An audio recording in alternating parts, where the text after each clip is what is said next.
ni igihombo gikomeye. Gukorera Imana nk'uko twayikore, mureke mbabwire, gukorera Imana biravuna kandi gukorera Imana birarushya. Hari abantu bakoreye Imana kuva mu busore bwabo, barinda basaza bagikorera Imana. Ujye uvuga ubutumwa ku buryo Imana izajya yicara aho yicaye ikavuga ngo runaka arahagurutse agiye mu ivugabutumwa, runaka arahagurutse avuye mu ivugabutumwa, runaka niwe wakoze ibi. Imana yonyine yo mu ijuru igutangira ubuhamya, ibyo ukora byose Imana ibimenye. Uyu mujyi wa Kigali narawugenze, naragenze za Gasyata n'amaguru, naragenze za Kacyiru n'amaguru, naragendaga za Kimironko n'amaguru, naragendaga za Gikondo n'amaguru. Kandi ayo maguru nagenzaga nta muntu wanankoraga mu ntoki ngo avuga ati ndagushimiye, nta n'umuntu wampaga amazi y'umugezi, nta n'umuntu wampaga ibyo kurya. Muri icyo gihe nagendaga nshonje nkataha nshonje, nta n'uwampaga agacupa k'amazi nk'uko ubu ngubu bayampa. Ngeze ahantu hepfo yo kuri Sopetrade, hano hari umuhanda munini, habaga haparitse ibikamyo binini cyane. Mpageze imvura iragwa nyinshi, mbura ahantu nugama. Ndangije njya munsi y'igikamyo ntwite. Hari ibikamyo binini cyane, icyo gihe nagombaga kujyamo nkakwirwamo kuko nari gatoya. Ndagenda ndiseseka munsi y'ikamyo, niho nugamye. Nagezemo sangamo Mayibobo kugira ngo izabikwibukireho imiruho n'imibabaro wakubitaniye nabyo muri uyu murimo. Imana yo mu ijuru izabiguhembere. Ndabashuhuje mu izina rya Yesu Kristo w'i Nazareti. Amahoro y'Imana nabe muri mwebwe. Ndabashuhuje mwebwe abakurikirana Mama Sharirene official, aho mugenda mukurikira ibiganiro bitandukanye, ijambo ry'Imana n'impuguro, aho mukurikira ikiganiro cyitwa umusirikare wa Kristo, ngira ngo kigeze kuri episode ya 28 cyangwa 9, aho mukurikirana ikiganiro cyitwa tegura ejo rubyiruko, aho mukurikirana ikiganiro cyitwa menya nibi mu bubatse, aho mukurikirana ikiganiro cyitwa kera n'ubu hitorero, aho mukurikirana ikiganiro cyitwa ngo hakorwa iki mu itorero. Ni ibintu byinshi, habaho impuguro, tukagira n'ijambo ry'Imana, hakabaho na filme iriho yitwa Mukamisha isohoka kwa gatandatu. Rero turabashuhuje mwese kandi turabakunda, tubifurije amahoro ndetse n'amahirwe. Imana isumba byose ibegere kandi umugambi mwiza w'Imana uhore kuri mwebwe, kandi nizere ko muri guhindurwa n'imiburo tubaburira binyuze kuri Mama Sharirene, kandi nizere yuko biri kubagirira umumaro. Ndabizi neza rero ko hari ikintu biri gukora ndetse biri no guhindura mu bugingo no mu buzima bwanyu kubw'ibiganiro dukora, n'Imana ikadushoboza tukagenda dutanga impuguro ku bintu bitandukanye kugira ngo murusheho kunoza umugambi wo kuba abantu beza turi mu isi, turimo no gutegura kugira ngo tuzajye mu ijuru. Rero twasanze ntabwo tuzajya mu ijuru tutabanje kuba mu isi. Niyo mpamvu tutagomba kuba mu bintu by'umwuka gusa, ahubwo tugomba no kwiga kubaho mu mubiri, kubera yuko umubiri uba mu mwuka n'umwuka ukaba mu mubiri. Kandi urugendo rwo mu ijuru turutegurira hano mu isi. Mbere yuko tujya mu ijuru tugomba kubanza kuba mu isi kandi tukahaba neza. Rero nunanirwa kuba mu isi, umenye ko no mu ijuru ntaho uzajya, kubera ko hano mu isi niho tutegurira urugendo rwacu. Rero twongeye kugaruka mu ijambo ry'Imana, niryo turi buvugeho kuri uyu munsi, ariko nongera kubabwira ngo turi kubona inyungu cyangwa umusaruro aho mugenda munogerwa cyangwa mwishimira ibiganiro tugenda dukora. Imana y'amahoro ibahe umugisha, mujye mukomeza mu bisangiza abandi kugira ngo tuzajye mu ijuru turi benshi, abantu barushaho kumenya iby'ubwere bw'Imana. Turabashuhuje rero namwe abo mu bihugu by'abaturanyi, namwe abari muri Amerika ya ruguru n'iyepfo, abari muri Aziya, abari muri Europe, abari muri Australia, mwese turabashuhuje. N'abantu bagiye gucunga ubutumwa, bagiye mu butumwa bw'amahoro, mwagiye kugarura umutekano ahantu hatandukanye. Hari abaherutse kumpamagara barambwira ngo twebwe kutajya udusuhuza. Ahantu hose muri mwagiye kugarura amahoro, turabashuhuje. Ndabizi ko mudukurikirana, namwe Imana izajye itanga amahoro mu bihugu mwaturutsemo, kandi igitanga amahoro mu miryango yanyu no kuri mwebwe ku giti cyanyu. Tugiye kureba ijambo ry'Imana mu gitabo cya mbere cy'abami, igice cyaho cya mbere umurongo wa 3. Ndifuza ko tureba intego y'iri jambo turi busome. Ndashaka kubabwira ngo ibyo dukora byose bimenywe n'umwami. Hanyuma igice cya mbere 3 nuko bashaka umukobwa mwiza mu gihugu, mu bihugu byose bya Isiraheli, babona Abisagi w'Ishunemu, bamuzanira umwami. Uwo mukobwa yari mwiza cyane, akajya kuyakuya umwami amukorera, ariko umwami ntiyamumenya. N'aya magambo tugiye kuganira. Ndashaka kubwira abarokore ngo ibyo dukora bijya bimenywa n'umwami. Ibyo dukora bijya bimenywa n'umwami. Kandi ndumva nababwira ngo dukoreshe uko dushoboye. Ibintu dukora bimenywe n'umwami. Aya magambo yaturutse he? Dawidi ngo atangira gusaza, agera mu zabukuru. Hahandi bamuzanira vino ntibikimuryoheye. Hahandi yambara neza ntibigire icyo bimuhindura. Hahandi abajana bajajabye be bajajabira imbere ye mu mpande zose, ari umwami bose bamukikije ariko ntibimususurutse.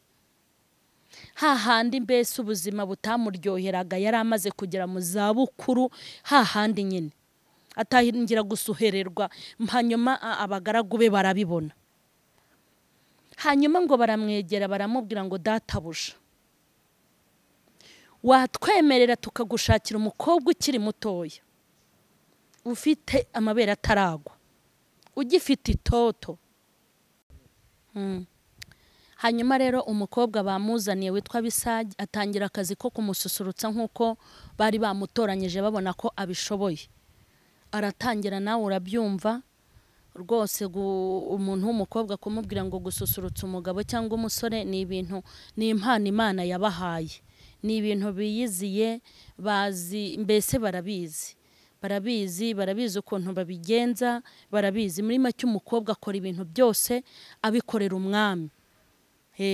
Abikorera umwami, aramukuyakuya, niko Bibiliya ivuga, amukorera ibintu byose, ariko ngo ntago umwami yigeze abibona. Ibintu byose yakoze Bibiliya itubwira ko umwami atabimenye, ngo nta nubwo yigeze abibona, ngo nta nubwo yamubonaga. Ndashaka nganire n'abarokore, ndashaka mbwire abakozi b'Imana, ndashaka mbabwire ngo nari mbazaniye iyi message mbabwira ngo ukoresha ugushoboye, ujye ukora ibintu Imana ibimenye. Umukobwa aratutubikana, birashoboka yuko hari ukuntu yabigenzaga, akajya mu ruhara rwa Dawidi, akajya gushimashima no kumwagaza, akagira gute akamucira inzara, akamuzanira icyo kunywa ku gihe, amukorera ibintu byose, ariko ngo ntago yigeze amumenya, nta nubwo yigeze abibona ibyo yakoze.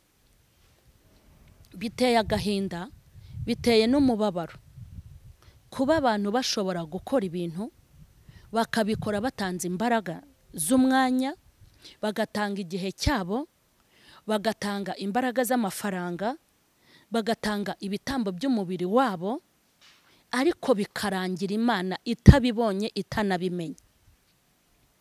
Mureke mbabwire, hari ijambo natinye muri Bibiliya ngo aho umwami ngo azahaguruka agakenyera akaduhereza, ngo azafata ngo intama ziri iburyo, ngo afate n'ihene, ngo azafata amasaka, ngo afate n'inkumbi, ngo inkumbi azazicanisha umuriro, ariko ngo amasaka yahunike mu kigega. Azafata ihene azirukane, ariko intama azazishyira iburyo, ariko ihene azishyire ibumoso. Abubashye Imana bazajya mu ijuru, abatarubashye Imana bajya ikuzimu. Mureke mbabwire, ni igihombo gikomeye gukorera Imana nk'uko twayikore. Mureke mbabwire, gukorera Imana biravuna, kandi gukorera Imana birarushya. Hari abantu bakoreye Imana kuva mu busore bwabo barinda basaza bagikorera Imana. Bantu bavuze ubutumwa badafite amatiki, abantu biruka mu misozi nta nyungu yindi babikuramo, bafungura insengero. Abantu benshi barakizwa ku bwabo, bahanuriye abantu, babaye abaririmbyi. Hari amakorari yagiye abaho kubera abandi, bayoboye amakorari imyaka myinshi, bayobora amatorero imyaka myinshi, babyara imidugudu myinshi, bavuga ubutumwa barinda bagira imvi. Ariko ibaze iyo mirimo yose, ukaba wakora ibyo bintu byose, ariko umwami ntabimenye, umwami ndetse ntabibone, byaba ari igihombo. Uyu murimo uravuna, uyu murimo urarushya, uyu murimo usaba kwitanga. Aho ushobora kubyuka amajoro abandi biryamiye, aho ushobora kugenda unyagirwa abandi bitwikiriye, aho ushobora kwambara ubushwambagara abandi bambaye neza, aho ushobora kubaho mu buzima bw'ubukene abandi barakize barateye imbere. Uyu murimo urarushya, uyu murimo uravuna, uyu murimo usaba ubwitange. Hari ababonye igisuzuguriro ku bw'uyu murimo, hari ababayeho nabi, hari abantu bagiye bakena, hari abantu bahuye n'ibikomeye, hari abantu bagiye mu nzu z'imbohe, hari abantu bagiye batukwa bazira uyu murimo, hari abantu bagiye bangwa n'imiryango, hari abantu biswe imbwa, hari abantu biswe inzererezi, hari abantu biswe ibigoryi, abandi babita ibicucu bazira gukora uyu murimo. Ndashaka kubwira abakozi b'Imana ngo mujye mukora, ariko Imana imenye ibyo mwakoze. Imana ibimenye. Mwivuga butumwa ryawe ujye uvuga ubutumwa Imana ibimenye. Ujye uvuga ubutumwa ugera ku rwego Imana ibimenye. Ujye uvuga ubutumwa ku buryo Imana izajya yicara aho yicaye ikavuga ngo runaka arahagurutse agiye mu ivugabutumwa, runaka arahagurutse avuye mu ivugabutumwa, runaka niwe wakoze ibi. Imana yonyine yo mu ijuru igutangira ubuhamya, kuko ibi bintu biravuna. Umukobwa akorera ibintu byose umwami, ariko Bibiliya tubwira ngo ntago umwami yigeze amumenya. Birababaje ku munsi wo gutanga ibihembo, ku munsi wo gutanga amakamba, ku munsi wo kugororera abakozi, ku munsi wo kudushyira ku murongo tugakora defile. Nyakubahwa waduhaye akazi, ariko udukora mu ntoki, ikiganza cye ntikizakubona. Birababaje aho umwami Imana yazavuga ngo mve imbere sinigeze nkubona uhanura, mve imbere sinigeze mbona uvuga ubutumwa, mve imbere sinigeze mbona uba pasiteri, ntago nigeze mbona uba umushumba, ntago nigeze mbona urusengero rwawe, ntago nigeze mbona y'amasengesho y'iminsi 7, ntago nigeze mbona y'amasengesho y'iminsi 30, mve imbere sinigeze nkumenya, wankozi y'ibibi. Birababashe. Ndashaka kugusabira ngo ibyo ukora byose Imana ibimenye. Aho abantu bibimenya bonyine, ahubwo Imana ibimenye. Kuba abantu babimenya bakatwita abakozi b'Imana, bakadukomera mu mashyi, bakanabitwubahira, mukozi w'Imana Imana iguha umugisha, mukozi w'Imana hezagirwa, mukozi w'Imana merci merci, mukozi w'Imana. Abantu bakavuga ko turi abakozi b'Imana, ariko byagera ku Mana ntitumenye, ntibone ko waririmbye, ntibone ko wigeze uhanura, ntibone ko wabwirije, ntibibone ko wahuguye abantu, ntibibone ko witanze, ntibone amaturo yawe, ntibone ibya 10 byawe, ntibone imifuka ya sima watanze, ntibone amakaro watanze, ntibone inzugi waguze, ntibone uruhimbi waguze, ntibone ibiryo byo kwakira abashyitsi, ntibone imyenda wambitse abantu, ntibibone amajoro waraye, ntibone amasengesho wasenze, ntibone ubwitange bwawe, ntibone izuba ryakwishe, ntibone imvura yakunyagiye, ntibibone amajoro waraye mu makorari, ntibone ingendo wakoze, ntibone imisanzu ya korari watanze. Imana ntibibone, byaba biteye agahinda. Ndabwira abakozi b'Imana ngo nidukora ariko Imana ibimenye, dukore kugeza ubwo Imana ibimenya ko twakoze. Imana itabimenye, Imana itabibonye, twaba duhombye. Nimumve imbere sinigeze kubamenya. birasaba iki? Ni iki cyatuma ukora ibintu Imana ikabimenya ko wabikoze? Ni iki cyatuma ukora ibintu raporo ikandikwa utigeze uyitanga? Imana yabwirwa n'iki ko wayikoreye? Mureke mbabwire, abantu benshi babaye abakozi b'abantu,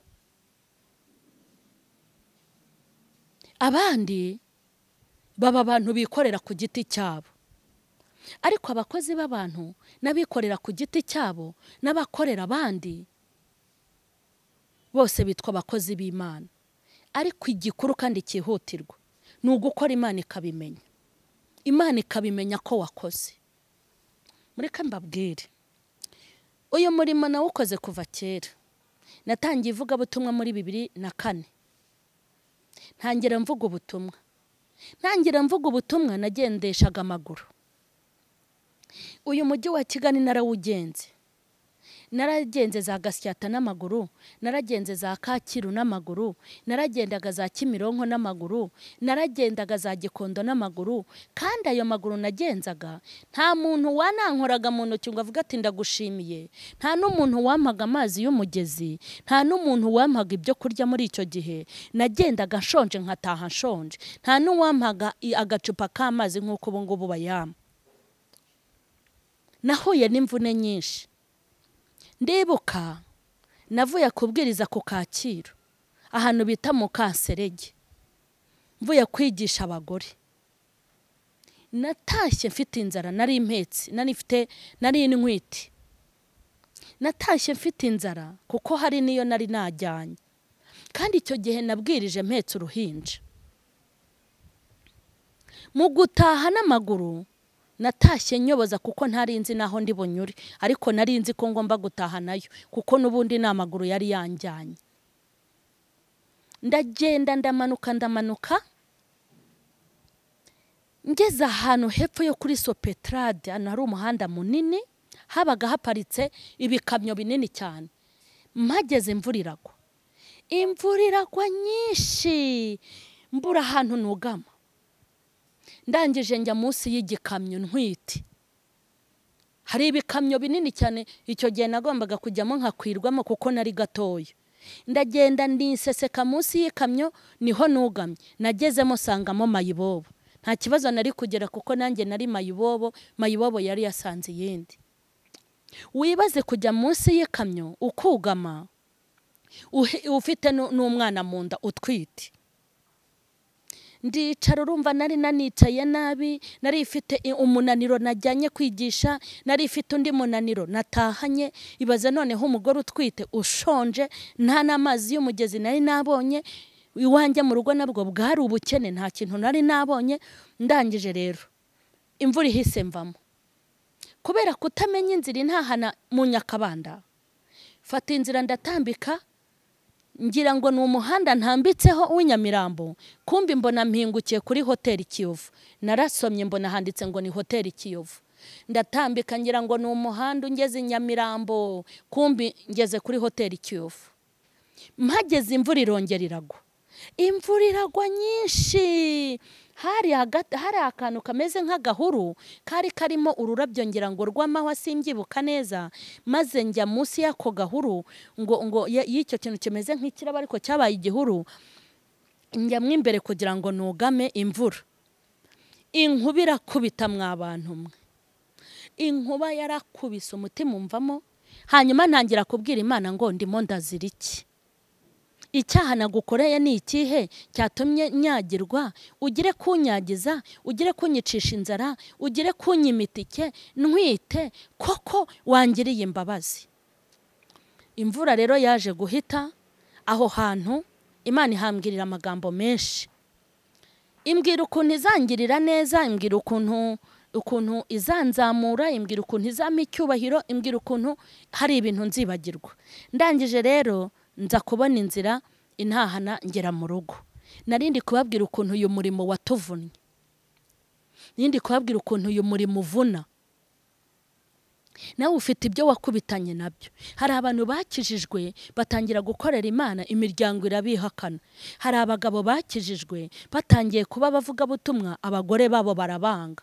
Hari abana bakijijwe batangiye gukorera Imana, ababyeyi babo barabihakana. Uyu murimo hari abantu bawuhuriyemo n'ibyago n'amakuba, byababaza bigatera agahinda. Imana ikubwiye ngo ntago nigeze nkumenya. Narindi guhugura abakozi b'Imana mbabwira ngo nimukorere Imana, kandi ibyo mukora byose Imana ijye ibimenya. Imana ntizakubwiye ngo mve imbere wa nkozi y'ibibiwe sinigeze kukumenya. Ahubwo mu bantu Imana izashyira iburyo, uzaba intama igushyira iburyo, hanyuma izagukore mu ntoki guhembe. Haleluya! Iguhembere imvune zose wagize, igukandakande, ikande ibirenge byawe, ikande umutima wawe, ibyo wakomerekejwe nabyo, ibyo wahuye nabyo muri uyu murimo. Imana iguhanagura amarira. Imana ishimwe. Tugiye gusenga. Byaba biteye agahinda abantu bose wabyaje ubutumwa. Uzi ko umuntu yicara akavuga ati ngiye runaka niwe wambyaje ubutumwa bwiza, ugasanga uwamubyaje ubutumwa yasubiye mu kabari. Uzi ko umuntu akubwira ngo ngewe runaka niwe wambatije, ugasanga yaraguye yasubiye mu by'isi. Uzi gusanga umuntu yicara akavuga ngo ngewe nari iki n'iki twasenze mutaravuka. Ruriya rusengero ndi mu barwubatse, ariko akabikubwira afite mitsingi.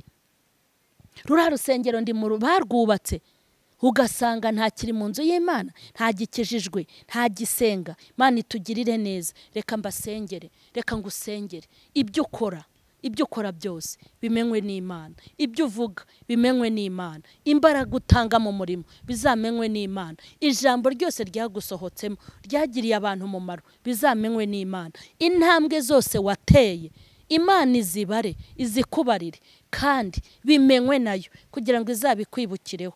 Imiruho n'imibabaro wakubitaniye nabyo muri uyu murimo, Imana yo mu ijuru izabiguhembere. Tugiye gusenga. Ngiye kugusabira imbaraga, ngiye kugusabira kwitanga. Ndashaka ko usubukure. Ese wibuka ko ibintu bigomba kumenywa n'Imana? Uzi ko imirimo Imana itamenye nta kintu izakumarira, kandi agaciro k'ibyo dukora ntago kazagaragarira inaha gusa, ahubwo hari n'ikindi gihe tuzambikwa amakamba ndetse tugahembwa, tugakorwa mu ntoki n'Imana. Haleluya! Muririmbyi yaravuze ngo igihe cy'isarura gishize, abakozi bose bazataha, kandi umwami w'abazabakira ababwira ati mwakoze neza Mana yanjye, ntegeka ubu unkoze w'ikara ry'umuriro Mana yanjye, ntegeka ubu ntuma n'ubundi imbere yawe. Igihe rero y'igihe cy'isarura gishize, abakozi bose bazataha, kandi umwami w'abazabakira ababwira ati mwakoze neza. Haleluya! Haleluya! Mureke mbabwire, n'abana b'abantu bajya bahemba abakozi. Hari abantu bajya bahabwa ibihembo muri iki gihugu. Iyi kampani bakayiha igikombe, uri hariya bakabaha igikombe. Abantu bateje abandi imbere, abatanze akazi mu Banyarwanda, ugasanga abantu bafite ibikombe by'uko bagiye bakora neza. Hari ibihembo duhabwa turi inaha, ariko ibihembo by'ingirakamaro tuzabihembwa twatashye. Nkwifurije gukora, ariko Umwami akakumenya. Reka dusenge. Mwami wacu Yesu, ndagushimye. Uri umunyembaraga kandi uri uw'ibihe byose. Uri uw'igitinyiro n'igikundiro ku buzima bwacu. Uri ndiho kandi uri ntihemuka. Ndagushimye kubw'amagambo meza unyujije muri nge. uratubwiye ngo nidukore kuko ibihembo birahari, kandi dukore tumenywe nawe, kugira ngo uzabitwishyure ku mu gihe cyacu tuzaba tumaze gucyurwa. Ndagushimye kubw'uyu mwanya waduteguriye. Ndasengera abadukurikiranye bose, ndabasabira inkomezi n'imbaraga, ndabasabira gushyigikirwa n'imbaraga zawe, ndabasabira kugukorera kugira ngo bakore mu kuri no mu mwuka, kugira ngo imirimo yose bakora ijye yandikwa nawe mwami. Ndabasabira imbaraga, ndabasabira ububyutse, ndabasabira gushyigikirwa nawe. Urakoze cyane, icyubahiro n'ikibi cyawe ni mu izina rya Yesu, amen. Imana rero nibaha umugisha, iyo mukorera izabahemba, mwongere mukore kugira ngo Imana imenye ndetse ibone imirimo yanyu. Mukomeze rero mukore share, kandi mukomeze mukore subscribe abatarayikora, hanyuma mwandike kuri comment, muduhe inama n'ibitekerezo. Imana y'amahoro ibaha umugisha, turabakunda, amen.